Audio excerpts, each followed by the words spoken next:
Daily Detroit is made possible by our members at patreon.com/Daily Detroit.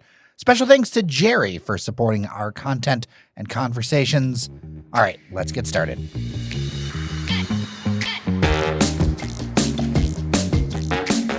Hey friends, Jer here. This is your Daily Detroit for Thursday, June 30th, 2022. Today we're catching up with an old friend.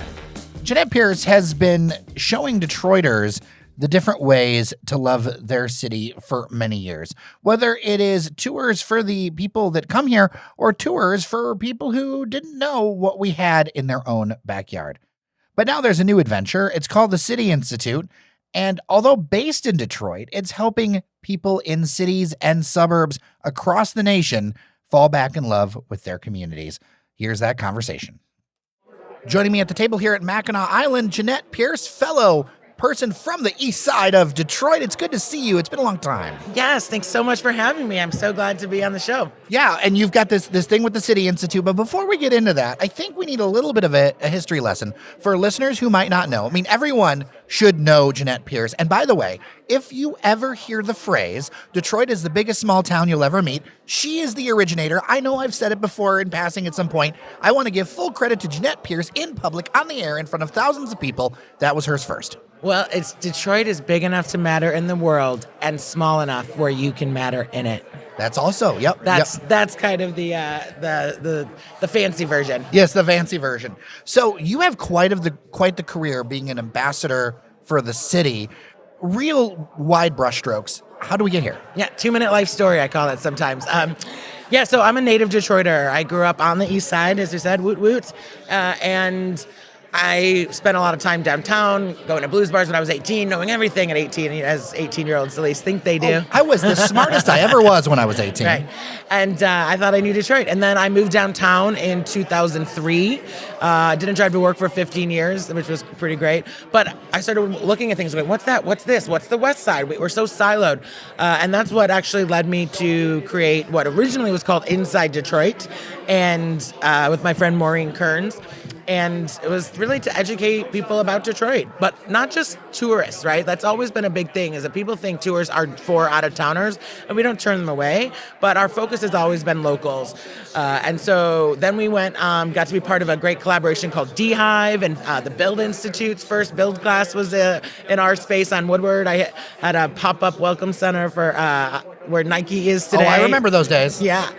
$500 a month for 3,500 square feet, white box on Woodward there. Those were the days. But we laugh at it, but it was like, it was $500 that I wasn't getting, right? Right. Well, now $500, you're lucky to get a white shoebox. Right, that is absolutely correct. You could actually probably spend $500 on a pair of shoes at the Nike store. But yeah, and then we got to have this great rebrand with Detroit Experience Factory. That's probably the brand most people know that. And now we're expanding even more to go beyond Detroit with City Institute and go deeper within Detroit. But over those 15 years, it's been 150,000 people on tours. You were mentioning that change, or talking about that change, kind of alluding to it. Things have changed. And so what you do in relation to the city has to change too. Absolutely. We always were kind of a little bit of everything to everybody, because there was not really anyone in the space. There's certainly other tour companies come in, and we've helped a lot of them actually get started, right? But we've always done a lot around attraction, retention, again, that deeper story about neighborhoods and small businesses for locals that there really weren't a lot of people doing. So with the pandemic, we obviously learned some things, and we found some clarity in that crisis, and like, what do we want to focus on?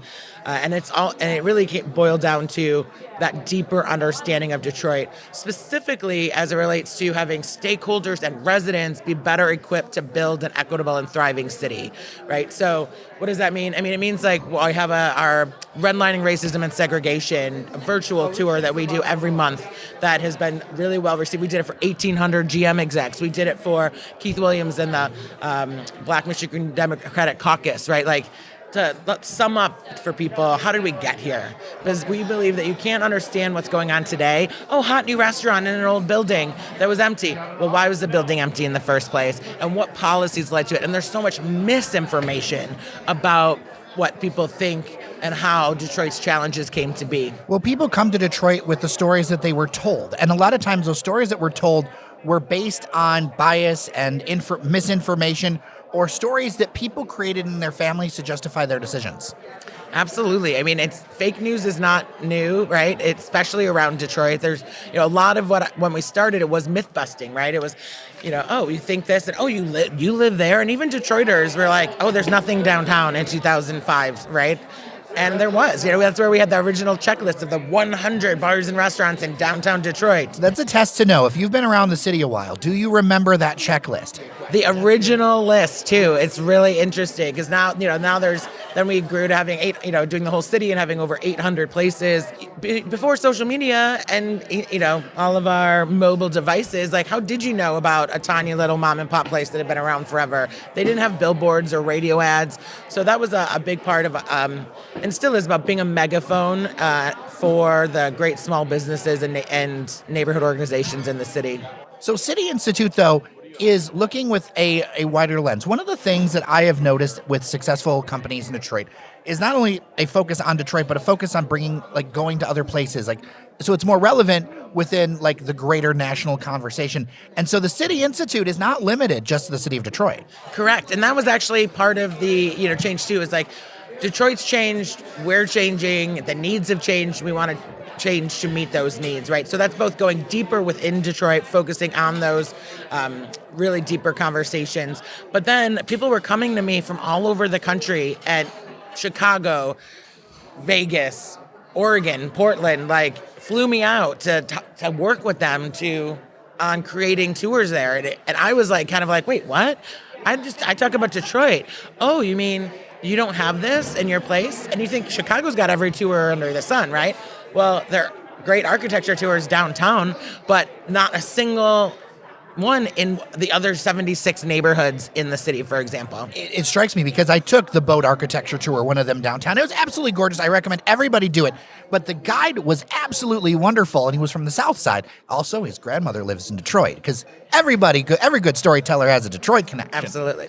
But it struck me that there has to be ways to support people like him in his own neighborhood, so more people see all of the roundabout things of Chicago. And every time I go to a city, I try to add new neighborhoods to where I go, because that's part of the whole thing. And funnily enough, in all the times I've been to Chicago, I'd never taken the downtown architecture tour. So I finally checked that one off my list. But it's that idea of giving people the skills and talents so that they can fly, right? Right. And I mean, I'm not going to be an expert in Chicago or Portland or Akron, wherever, but what I've realized is that in these now 17 years of doing the work, I've learned a lot, and we can share that with other people. And I mean, it's also really important it's not just for tourists. Englewood in Southside, right? They, working with their great organization there, talking about the challenges, which are very real, but also about the assets, about the organizations, the people that make a place. They don't want a bunch of tourists coming to Englewood. That's not the goal, right? But do people in the neighborhood know about some of the works, the assets, or understand the challenges? Elected officials, right, who are making decisions about neighborhoods, but don't really understand them. And then you do have the Andersonvilles, which is a hip, cool place, but still, there's stories to be told about the Swedish history, and finding the people in those places, and again, giving them the tools to tell the story of their place for residents and stakeholders. Funnily enough, with all the stuff online, it feels like we're sometimes less connected than we were, right? Because the algorithm tells us where things are, but we're spending our lives on these phones and tablets and whatever, and it's different than, I'm going to spend an afternoon, I'm going to figure out what's in my neighborhood or whatever. It's all coming through a central piece. So I think it's important more than ever to have those kind of connections, and you're doing virtual stuff too, which is important. And then another thing I noticed too is that, Metro Detroit and Detroit is a geographically large area. It's huge. Yes. Detroit isn't huge, though. Do you know that? It's one of my favorite myths to bust, because everyone knows and has seen the, infographic that you can put Manhattan, San Francisco, and Boston inside the city limits, right? And when that came out years ago, and I actually wrote a whole blog post about it with links because people are like, no way. I'm like, yes, and we have our own infographic to like kind of show how big Detroit isn't. We're actually 64th in the country in terms of square mileage. And even after losing half of our population, we are the 9th densest city in the United States of America today. That's using the 640,000 number.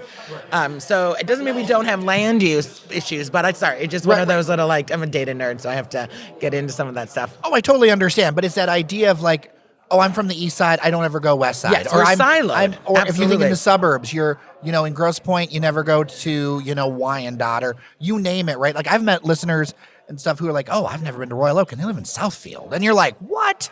Well, that's where I'm so excited. So, like, all these other cities from far away where I was working with, but then I was like, well, what about right here locally in our region, especially obviously with pandemic and such. So we are working, and this summer, like right now, people actually coming up June 11th, and then again, I think August 13th, but we are doing Pontiac walking tours. Oh, wow. With like amazing residents that like downtown Pontiac. And who knew, right? Like, I tell people I work with Pontiac, and some people go, oh, well. And it's like, but that's what people were saying to me 15 years ago in Detroit, too. Did this all help expand your horizons? Yeah, I mean, that's what's so fun. Like, I love learning. I love exploring places and getting the real, like, talking with, someone who knows and getting the scoop, right? And so I'm getting to do that with other cities and then help them start stuff. So we have right now Berkeley, Pontiac, Dearborn this summer. We're going to be adding Ferndale, with actually having a special like kind of one-off where the mayor of Ferndale, Melanie Piana, who's a good friend, is going to lead that tour. And there's a million other conversations. So if anybody has their town, their community, let me know. We'd love to help you guys create a tour to tell the story of your place. Whether it's, some people are about the small business side, which I think is always a big part of it. A lot of people think sometimes it's just the history. And I love history, but history, it's really more interesting for people in terms of how we got here, but also what's happening now in this town. Like Berkeley, I don't think I'd ever stepped foot there, had ever been there in my life. I don't know, I had no memory, no reason, and I went to have coffee with a friend, and we were just walking around Coolidge, and there's like all these great small businesses, cute. And then I was like, this is a tour. Like, it doesn't, what people think, they have to memorize a bunch of facts. No, it's like, talk about where you're from. I is the most important word I've ever used is I. I live here. I go there. I know this person. And that's really powerful. So before I let you go, this is something I like to ask of fellow people who've been around a minute. Kind of, what's something that you feel like you've learned or shifted over the last years dealing with so much in Detroit and Metro Detroit? I mean, for me, in a lot of ways, it's the idea that local matters no matter where you are. So I'll go to Chicago, I'll go to Columbus, I'll go to New York, I'll go to wherever. Local and that passion for where you live matters and helps with the quality of a place. And I always had that passion here, but I think that's important everywhere. What's something that you learned? Absolutely. And there's actually, For the Love of Cities, Peter Kajiyama has a book that kind of talks about that a little bit that I like. I think that how we... 15 years ago, we had to be like, yes, downtown exists. Hello, there's stuff downtown, in case you missed it, which most people had, right? And obviously that's changed a lot now. And now, not that we don't ever go there, we have our downtown art and architecture tour, but we're really focused on the neighborhoods. East Warren is amazing stuff going on. That's my old neighborhood. Zab Cultural Collective, talking to Denise over there, and obviously Joe Rashid, who's doing a lot of work, and then... the Avenue of Fashion, amazing, but there's all these stories, right? So I guess that obviously Detroit is more than downtown, and it is, I do believe, a both and. But that's why we do the learning journeys, which are those deeper. Instead of quick 2 hours, it can be all day, and we go and talk, and you see and experience the whole city, and context, with context being the theme, and that's kind of like my middle name. Well, Jeanette Pierce, the City Institute, thecityinstitute.com. Thank you so much. It was so good to see you. Thanks so much for having me.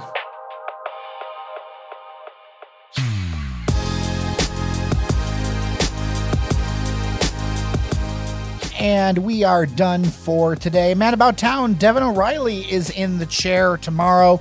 Looking forward to covering a wide variety of topics on tomorrow's podcast. There's a lot to catch up on. All right, with that, I am Jer Stays. Thank you so much for listening. Remember that you are somebody, and I'll see you around Detroit.